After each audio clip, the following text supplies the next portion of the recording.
السلام عليكم ورحمة الله وبركاته. الحمد لله وحده والصلاة والسلام على من لا نبي بعده وعلى آله وأصحابه أجمعين أما بعد. அளவற்ற அருளாளரும் மிகுந்த அன்புடையுமாகிய அல்லாஹ்வுக்கு கண்ணியத்திற்குரிய எல்லாமல் அல்லாஹ் நல்லடியார்களே, நமது ஜமீயத் அஹ்லதீஸினுடைய மாநில செயலாளர் அவங்க சென்னையில் இருக்கிறாங்க. மதீனா யூனிவர்சிட்டியில் 7 ஆண்டு காலங்கள் படித்து மதீனா பட்டம் பெற்றவங்க.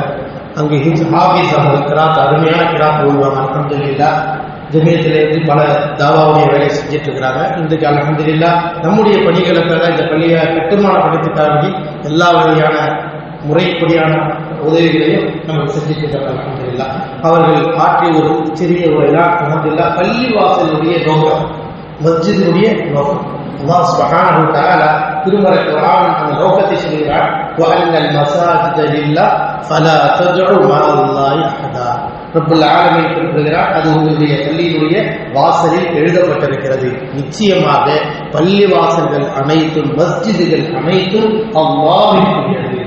எனவே அல்லாஹ்விற்கு உரிய அந்த இடத்தில் அல்லாஹ்வை தவிர வேறு யாரையும் அழைக்கக்கூடாது, பிரார்த்திக்கக்கூடாது, வணங்கக்கூடாது, புகழ் பாடக்கூடாது. ரப்புல் ஆலமீனை மட்டும் திக்ர் செய்யக்கூடிய இடம், ரப்புல் ஆலமீனால் கொடுக்கப்பட்ட இறைவேதத்தை ஓதுகின்ற இடம், அவனை தஸ்பீஹ் செய்கின்ற இடம். في بيوت أذن الله أن تذكر وتذكر اسمه يغدوها بالغدو والآصال. காலையிலும் மாலையிலும் படைத்த அல்லாஹ்வை உயர்த்தக்கூடிய ஒரு இடம், பெயர் கூறப்படக்கூடிய இடம், திக்ர் செய்யப்படக்கூடிய இடம் மஸ்ஜித் என்று ரப்புல் ஆலமீன் மஸ்ஜிதினுடைய மகத்துவத்தை நமக்கு உணர்த்தி காட்டுகின்றார். எனவேதான் நபிகள் நாயகம் ஸல்லல்லாஹு அலைஹி வஸல்லம் மக்கா நகரத்தில் இருந்து மதீனாவிற்கு ஹிஜ்ரத் செய்து போன உடனேயே மஸ்ஜித் நபவியை நிறுவினார்கள். மஸ்ஜித் நபவி நிறுவியது மட்டுமல்ல, பக்கத்தில் உள்ள மக்களுக்காக வேறொரு பள்ளிவாசல், இன்னொரு பக்கத்தில் இன்னொரு பள்ளிவாசல், இப்படியாக மக்கள் வாழக்கூடிய இடங்களில் அல்லாஹ்வுடைய தூதர் ஸல்லல்லாஹு அலைஹி வஸல்லம் பல பள்ளிகளை உருவாக்கினார்கள். அல்ஹம்துலில்லாஹ் அந்த அடிப்படையில் தான் இங்கே மஸ்ஜித் உருவாக்கப்பட்டிருக்கிறது.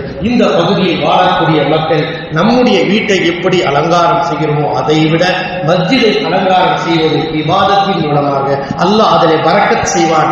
எந்த மஸ்ஜிதை நோக்கி நீங்கள் ஆபாலாக செழிப்பாக இபாதத்தின் மூலமாக வருகை சென்று அதை புதுப்பிக்கிறீர்களோ அல்லாஹ் அதன் பரக்கத்தின் காரணமாக உங்களுடைய வீடுகளிலும் அல்லாஹ் பரக்கத்தை ஏற்படுத்துவார்.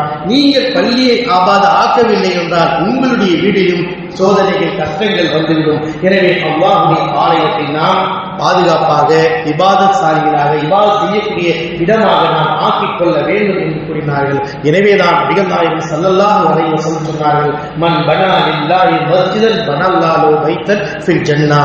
எவர் ஒருவர் அல்லாஹ்விற்காக வேண்டிய ஒரு மஸ்ஜிதை நிர்வாகம் செய்கிறாரோ, அதற்கு உதவி செய்கிறாரோ, பொருளாதார ரீதியாக, உழைப்பு ரீதியாக அது நிர்வாகம் செய்யக்கூடிய எந்த ரூபத்தில் ஒருவருடைய நிலை அந்த மஸ்ஜிதினுடைய பங்களிப்பு இருக்கிறதோ அல்லாஹ் அவர்களுக்கு மறுமையிலே சொர்க்கத்தில் ஒரு வீடை கொடுக்கின்றார் என்று நபிகள் நாயகம் ஸல்லல்லாஹு அலைஹி வஸல்லம் கட்டக்கூடிய மஸ்ஜித் மிக பிரமாண்டமாக பெரியதாக இருக்க வேண்டுமல்ல, ஒரு குருவி தங்கக்கூடிய இடம் சிறியதாக இருந்தாலும் அப்படிப்பட்ட அளவுக்கு ஒரு மஸ்ஜிதை நீங்கள் நிறுவினாலும் அல்லாஹ் தஆலா அவர்களுக்கு மறுமையில் சொர்க்கத்தில் ஒரு இடத்தை கொடுக்கின்றார் என்று நபிகள் நாயகம் ஸல்லல்லாஹு அலைஹி வஸல்லம் அவர்கள் கூறியிருக்கின்றார்கள். எனவே அந்த மஸ்ஜிதுகள் என்பது அதை நாம் கண்ணியப்படுத்த வேண்டும், சுத்தப்படுத்த வேண்டும். ஒரு பொருள் அங்கே கிடக்கிறது என்றால் அதை எடுத்து நாம் வெளியில் போடுகின்ற பொழுது நிச்சயமாக அதற்கான கூலி நமக்கு இருக்கின்றது என்று நபிகள் நாயகம் ஸல்லல்லாஹு அலைஹி வஸல்லம் அவர்கள் குறிப்பிட்டிருக்கிறார்கள்.